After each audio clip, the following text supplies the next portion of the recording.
Prends garde au présent que tu crées, car il doit ressembler au futur dont tu rêves. Bonjour, je suis Aline Francfort. Je suis la fondatrice avec Jean-Louis Baudouin de Shapership. Je vous souhaite la bienvenue dans cette série de podcasts consacrée au Shapership et aux shapers. Bonne écoute.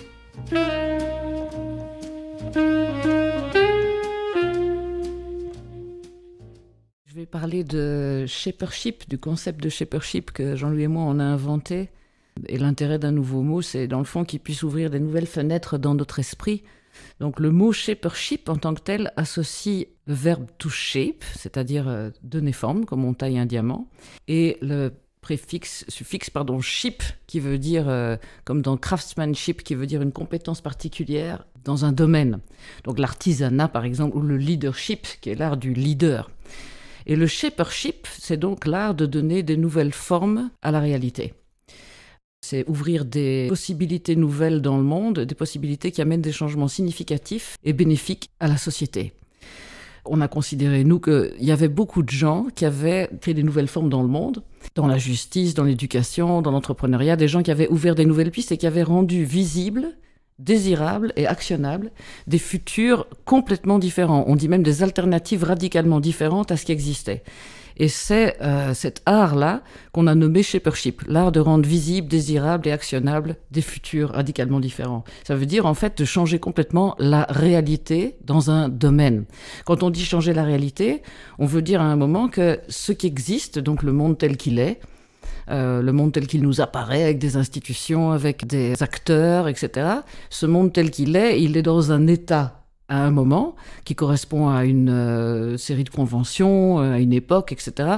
Et que, en pouvant regarder le monde d'une certaine manière, si on veut, on peut challenger ce monde, ça paraît une évidence, challenger même les croyances qui le soutiennent, et puis, à un moment, ouvrir des nouvelles pistes qui proposent soit des utopies, parce qu'il y a une dimension utopique dans le Shapership, ou en tout cas, quand on considère que l'utopie, c'est la réalité de demain, on considère que les shapers ont ouvert des nouvelles pistes qui étaient bénéfiques et qu'ils ont transformé finalement un monde en ouvrant, on dirait, un paradigme complètement différent.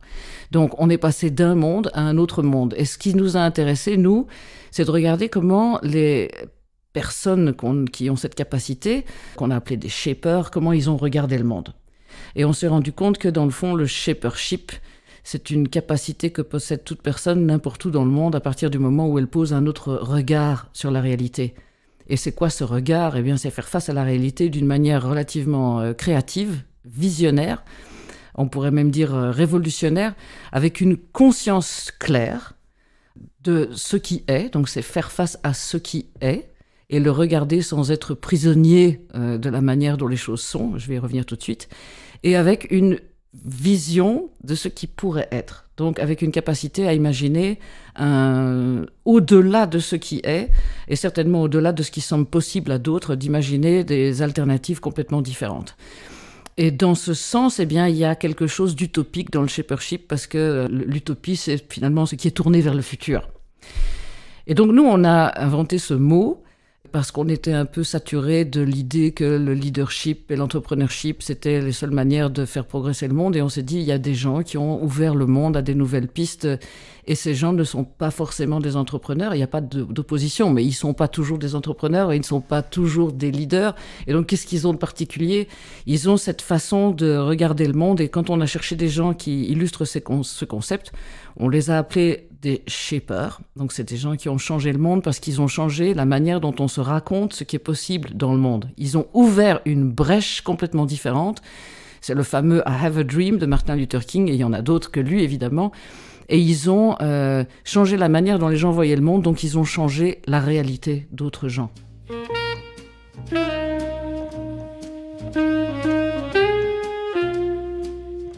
Les shapers, je veux dire simplement qu'ils existent depuis la nuit des temps, hein, c'est pas quelque chose de nouveau.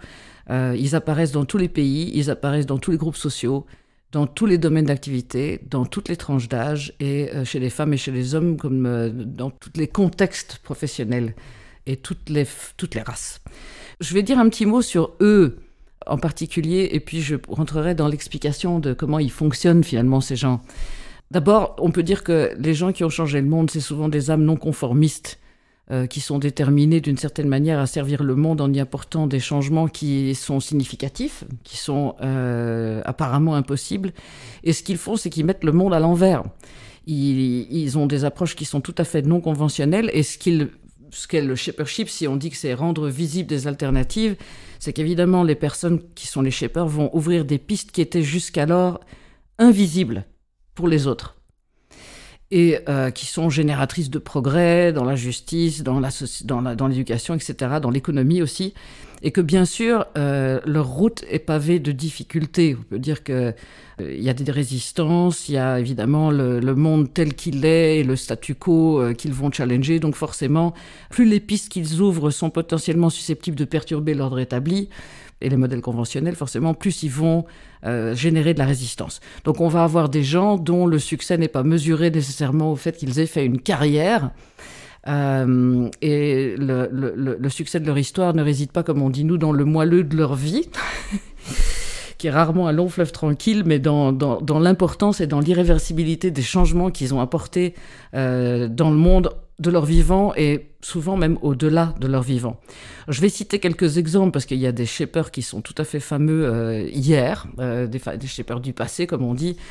On trouve des noms tels que Abraham Lincoln qui a été le shaper d'une nation, si on veut. Mahatma Gandhi, bien sûr, shaper de la liberté d'une nation colonisée. Maria Montessori, dont on va dire un mot, qui était shaper de nouvelles formes d'éducation. Rosa Parks, qui pour certains le savent, est la femme qui est restée assise dans un bus en Alabama pour que nous puissions nous tenir debout, comme disait Jesse Jackson. Donc on a considéré que c'était une shaper de la justice sociale et de liberté. Puis il y a Martin Luther King, évidemment, qui est shaper d'un nouveau rêve d'égalité raciale et sociale, même si, comme disait un homme qui n'avait pas très bien compris le shapership, ça lui a pas très réussi puisqu'il a été assassiné, mais on peut dire qu'il a quand même changé le monde. Il y a Nelson Mandela, il y a des exemples donc très très fameux qu'on a pris pour illustrer le concept. Muhammad Yunus, shaper d'une nouvelle économie qui a créé le crédit pour les pauvres. En Belgique, Bernard Liétard qui a fondé le paradigme de la monnaie alternative. Et nous avons écrit un livre qui s'appelle Shapership ou l'art de donner forme au futur et qui explique la notion du shapership et puis se base sur des cas pour montrer dans le fond ce qu'il y a de commun et ce qu'il y a d'universel aussi chez tous ces shapers, qui est, comme j'ai dit, la manière de regarder le monde. Et dans le livre, on raconte des exemples comme celui du docteur V en Inde, qui est le shaper d'un nouveau système d'élimination de la cécité. Balthazar Garrison, qui est un shaper de la justice universelle, et tous ces concepts, on va les illustrer, qui est mondialement célèbre pour avoir inventé une nouvelle façon de voir la justice. Katia Bastioli, qui a créé un concept de développement durable intégré au territoire. Dans le monde économique, il y a Ricardo Semler qui a inventé la démocratie industrielle, l'ancêtre de l'entreprise libérée, des philosophes et d'autres. Nous, on s'est intéressé à la manière spécifique dont ils regardent le monde et, en d'autres termes, je veux dire, leur manière de voir, on pourrait dire plus exactement leur manière de percevoir, c'est-à-dire de percer à travers la réalité, une manière de percevoir, d'être et d'agir. Donc, tous ces gens, ils pensent grand. Ils ont des visions transformatrices et radicales qui s'apparentent à des utopies. Ils ont des changements de perspective qui sont radicaux. Ils font des trous dans la bulle des représentations que les gens ont sur ce qui est possible et impossible. Alors, la couverture du livre au départ, c'était une pensée de Bergson qui résume à peu près tout, qui dit « L'œil ne voit que ce que l'esprit est prêt à comprendre ». Mais évidemment, parce que le shapership, c'est d'abord une manière de voir, d'imaginer et de regarder le monde. Et c'est exactement l'inverse de l'idée reçue selon Saint Thomas, on peut dire, qui est que je ne crois que ce que je vois, et tout le monde sait que c'est faux. Donc en fait, on sait tous qu'il y a des choses qu'on n'arrive pas à voir parce qu'on ne peut pas les croire. Donc le shapership, c'est vraiment cette capacité de sortir de la caverne des représentations. Si je dis ça, c'est parce que la métaphore la plus connue, c'est celle de la caverne de Platon. Et comme vous imaginez bien, on sait tous que ces hommes emprisonnés qui regardent les ombres projetées sur le mur, la question c'est que quand l'un d'eux se rend compte que ce qu'il voit n'est pas la réalité, mais n'est qu'une ombre projetée, il décide de se lever, de se libérer, de sortir, d'aller voir ce qui se passe à l'extérieur, et là il voit qu'un autre monde est possible. Et quand il revient, s'il décide de revenir dans la caverne, qu'il raconte qu'il a vu un autre monde, au départ on le prend pour un hérétique et on lui dit « mais c'est tout à fait faux, arrête, tu nous menaces » parce que la réalité qu'il raconte n'est pas la réalité auquel eux se sont habitués. Et c'est tout l'enjeu dont on va parler ici, c'est effectivement de voir que le shapership, c'est une manière de regarder en n'étant pas prisonnier des conventions.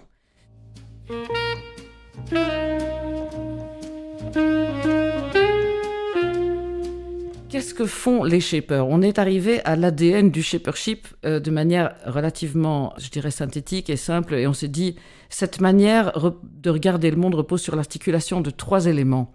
Et ces 3 éléments sont très simples, mais vous noterez que pour indiquer la radicalité, je vais les qualifier. Il y a d'abord la résistance créative, qui est le grand nom.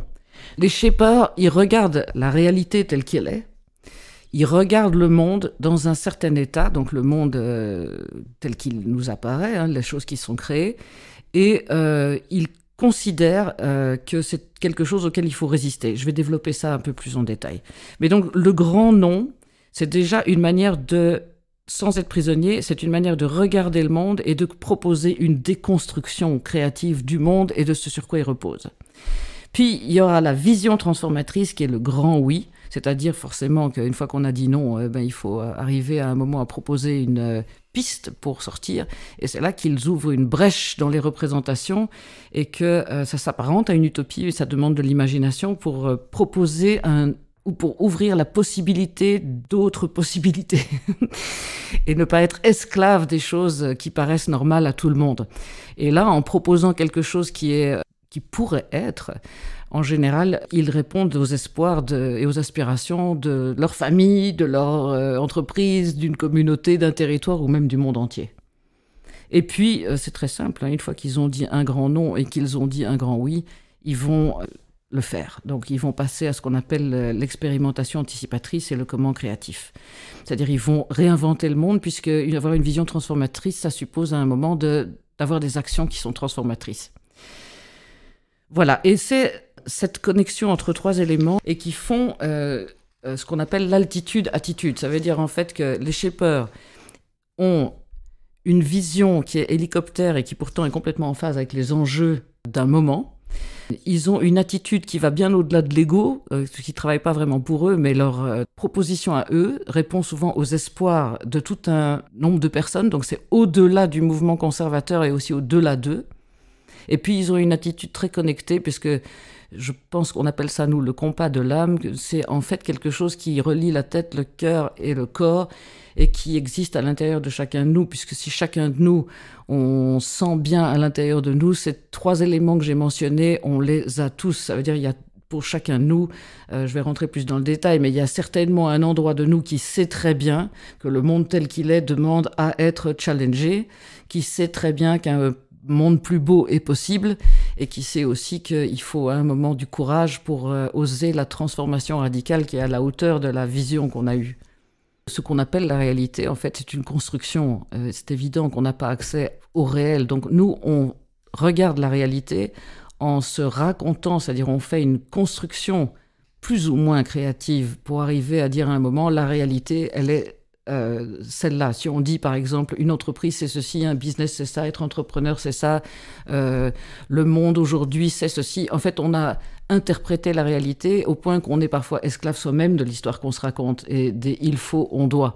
Donc il y a chez chacun de nous une construction qui représente une vision des choses, une interprétation, et ça correspond à ce qu'on appelle des cartes mentales.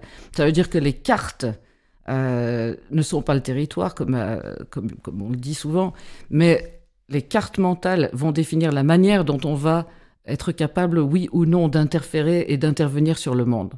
Alors je dis ça parce que une des cartes mentales principales, c'est la manière dont on imagine le futur. Le futur qu'on imagine, en fait, est une construction. Si j'imagine aujourd'hui que c'est la fin du monde demain, je ne vais pas vivre la même expérience que si j'imagine demain qu'un monde plus beau est possible. Donc, le futur qu'on imagine, il est déjà là. On dit en rigolant, l'avenir est déjà venu. C'est un jeu de mots à la De Vos. Mais ce que je veux dire, c'est que c'est primordial parce que la capacité qu'on a d'imaginer un monde, une alternative au monde tel qu'il est, va changer toute l'expérience qu'on a. Et le shapership, c'est entre autres cette capacité fondamentale de proposer une alternative à la situation. Et une alternative radicale. Donc, les 3 éléments, D'abord, il y a la résistance créative ou le grand non. Ça veut dire que les shapers, ils ont d'abord une manière de regarder la réalité telle qu'elle est, bien en face, et de ressentir un non profond à ce qu'on appelle les SOS, les Same Old Solutions, donc les mêmes vieilles solutions. Et eux considèrent qu'il faut à un moment regarder une situation comme acquise ou normale, qui apparaît telle qu'elle, en tout cas à la majorité des gens, comme étant un état du monde, un statu quo. Et ce statu quo, ils n'en veulent plus. Donc, ils voient la réalité telle qu'elle est comme un stade d'évolution qui, pour le bénéfice de l'humanité, doit être upgradé. Ça veut dire on est dans une forme de Moyen-Âge et on considère que les périodes sombres appellent une renaissance. Donc, les shapers, ils sentent que des profondeurs de la réalité, quelque chose essaye de trouver son chemin vers, on peut dire la lumière, mais en tout cas c'est vers quelque chose d'autre, quelque chose veut naître, quelque chose qui signifie un espoir en un monde meilleur. Et ça amène à la résistance créative parce que ça veut dire simplement le statu quo doit être résisté. Et chez les shapers, il y a une sorte de devenir révolutionnaire. Ça veut dire à un endroit, ils considèrent qu'il y a un état de résistance créative et c'est pour ça qu'on l'a appelé le grand non. Je vous donne un exemple en même temps, peut-être pour illustrer ça. Un des exemples développés dans le bouquin, c'est l'exemple du docteur Govindappa Venkaswamy. En fait, c'est pas pour rien qu'on l'appelle docteur V en version courte, c'est plus facile à prononcer, qui est un chirurgien ophtalmologue indien et à 55 ans, il est atteint d'une arthrite avancée et il est mis à la retraite. Il fait face à une réalité qui est totalement inacceptable pour lui. C'est-à-dire qu'en Inde, 12 millions de personnes sont atteintes de cécité par manque de soins préventifs. En Inde, une personne aveugle n'a devant elle que 2 ou 3 ans à vivre, donc on considère que la cécité, c'est une maladie mortelle. Alors, le docteur V, il dit un grand non. Mais évidemment, si on reste coincé dans le grand non, on a plutôt soit un devenir révolutionnaire, soit une forme de désespoir, on rentre en résistance contre le monde, donc il faut objectivement quelque chose qui suit, et ce qui suit, c'est le grand oui, c'est-à-dire la vision transformatrice. Donc, le I Had a Dream de Martin Luther King qui va ouvrir le cœur de millions de gens. Et la vision transformatrice, c'est voir la réalité telle qu'elle pourrait être. Comme si, en portant des lunettes d'avant-garde, on effectuait une reconstruction créative de la réalité, on ouvre une piste, et cette vision étend complètement les limites de ce qui est perçu comme possible. Donc les shapers, ils ont un rêve ou une pensée d'un futur radicalement différent, un futur radicalement autre qui, dans tous les cas qu'on a vus, est une vision qui doit permettre d'améliorer la dignité et le sens de la vie humaine. Et même si certaines personnes autour d'eux pensent que c'est impossible, eux, ils savent que ce ne sera pas facile, mais ils veulent que ce futur désiré et désirable, que cet impossible se réalise. Donc c'est d'abord une vision, c'est parfois une utopie, mais ils y croient. Et ils y croient tellement que cette foi, la foi que c'est possible, qu'un monde meilleur est possible, devient leur moteur. Et c'est par cette vision transformatrice ou ce grand oui, par leur manière de l'incarner, de la nommer, que les shapers vont générer un narratif du futur ou une histoire alternative du futur qui va donner du sens à une réalité qui est possible pour d'autres. Et cette vision radicale, elle suscite un désir. Et j'insiste là-dessus parce que le désir, je pense, il existe un désir nommé utopie aussi. Il existe un futur qui prend la forme d'une utopie parce qu'il n'a pas l'air possible à un moment, parce qu'il est dans un non-lieu, c'est le propre d'une utopie. Mais le fait de nommer une utopie, ça permet à d'autres de la voir, ça permet à d'autres d'y croire. Et à un moment, ça permet à d'autres de se la représenter, donc d'y aspirer. Ça veut dire qu'à un moment, quelque chose peut appeler des gens vers ce futur. Il y a un appel du futur, que Jean-Louis et moi, on a appelé un éros du futur, un désir du futur qui peut conférer à la pensée utopique la densité d'une passion et créer ce qu'on appelle à un moment une érotique du futur. C'est dans ce sens-là que cette vision radicale que les shapers proposent donne du sens et ouvre des yeux qui voient autre chose que la réalité. Cette vision radicale qui est bien au-delà de leur ego en général, elle naît non pas de leur propre volonté, c'est pas un « je veux », mais c'est un contact profond avec la réalité et qui s'oriente vers l'accomplissement de souhaits qui sont souvent historiques et souvent collectifs.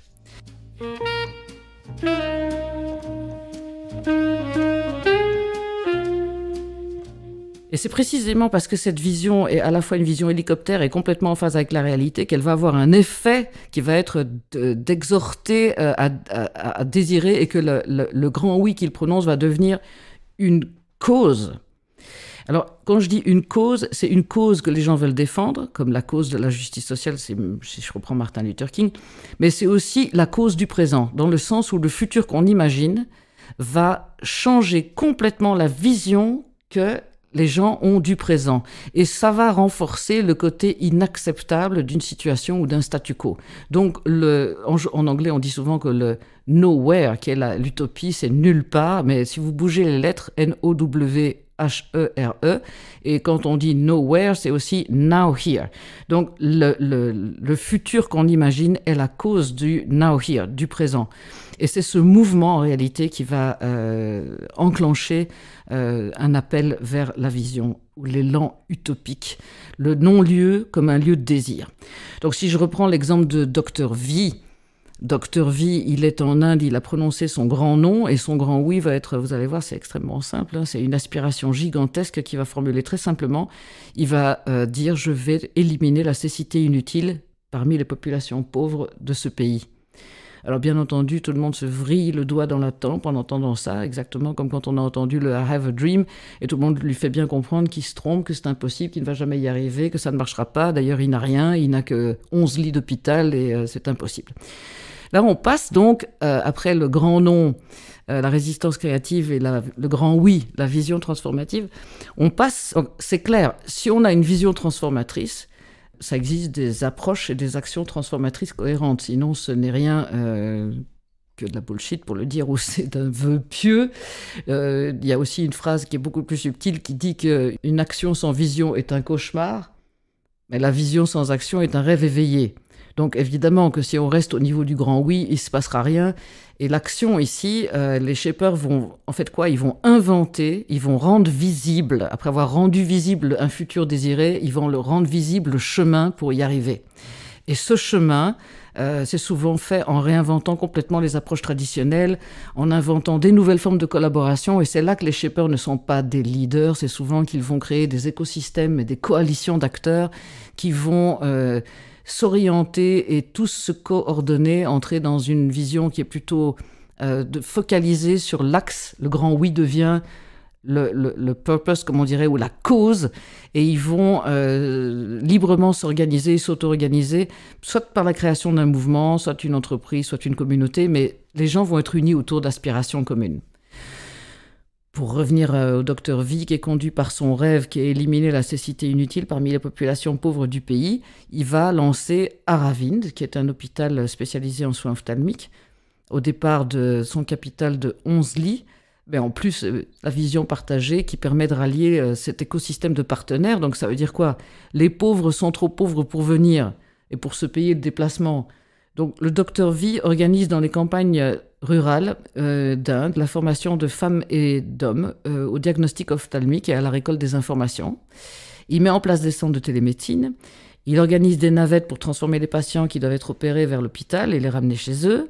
À son arrivée, chaque patient peut choisir d'aller dans les structures d'hébergement payantes ou non. Donc ça change le logement, mais pas la qualité des soins qui est la même pour tous. C'est d'ailleurs ce qu'il voulait. Il s'était toujours demandé pourquoi est-ce que McDonald's avait réussi à faire un hamburger qui était de la même qualité dans le monde entier, qu'on ne pouvait pas réaliser une opération ophtalmique sur la même qualité. Donc en fait, l'opération ne change pas, mais 55%, la majorité des patients d'Aravind, en fait, ne payent qu'une quote-part symbolique ou rien du tout. Et chaque personne qui paye couvre les frais de 2 personnes qui ne payent pas. Une fois opérés, alors ils sont opérés à peu près 7 fois plus vite qu'en Occident, évidemment, puisque les médecins qui sont là pour éliminer la cécité inutile ont trouvé un système pour faire tourner les tables, pas pour faire tourner comme dans les jeux où on fait tourner les tables, mais pour les bouger et arriver à ce que la rotation des patients soit plus rapide. Et puis une fois opérés, il leur faut des lunettes personnalisées, comme ils sont là et qu'ils ne reviendront plus, il faut forcément faire une usine des lunettes, donc il fait une usine de lunettes plutôt que de les importer, qui fabrique les lunettes sur place, des lunettes individualisées qui sont des véritables bijoux. Puis il créera ensuite une usine de lentilles, enfin bref. Démarré avec 11 lits d'hôpital, Aravind est aujourd'hui un des plus grands et des plus efficaces fournisseurs de soins ophtalmiques au monde. Et il a été étudié en Europe. Il coûte en fait 1% de ce que ça coûterait en Angleterre pour avoir une opération de qualité similaire.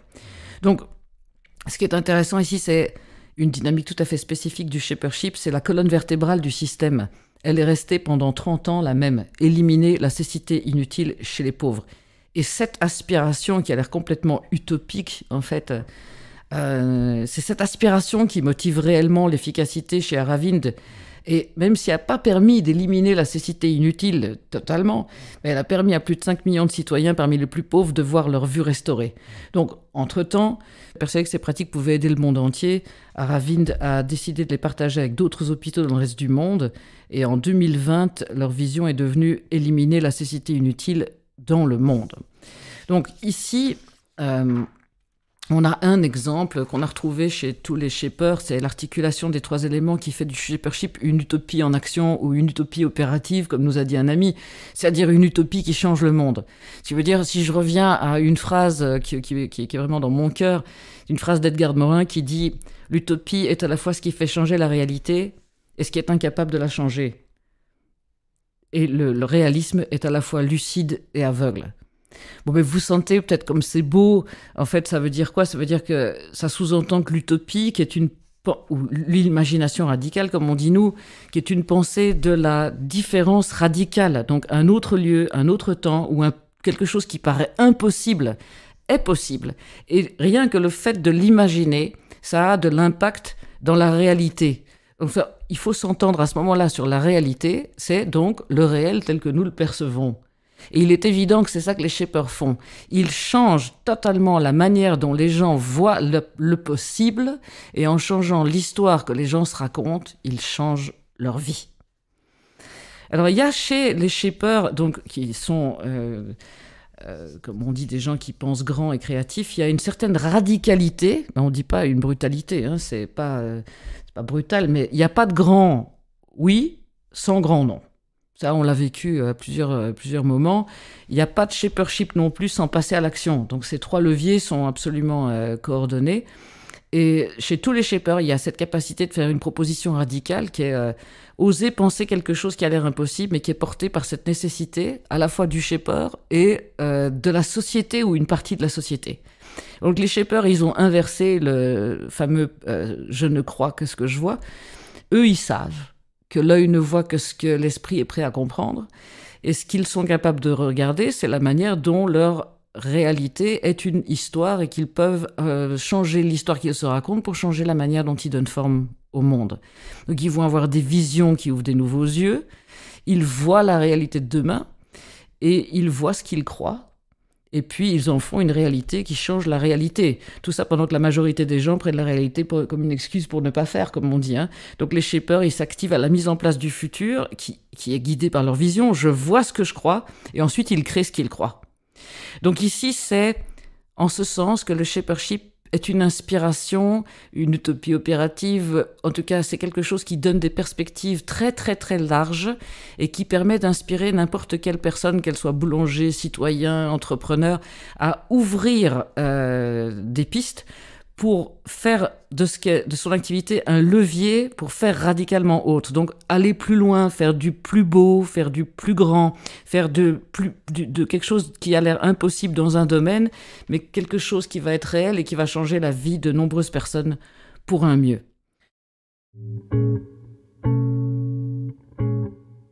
Voilà, c'est la fin de cet épisode. J'espère que ça vous a plu, que ça vous a inspiré.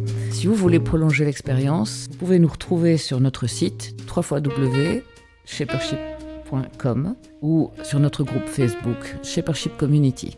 Je dirais enfin que ceux qui ne croient pas en l'impossible ne passent pas leur temps à décourager celles et ceux qui sont en train de le réaliser.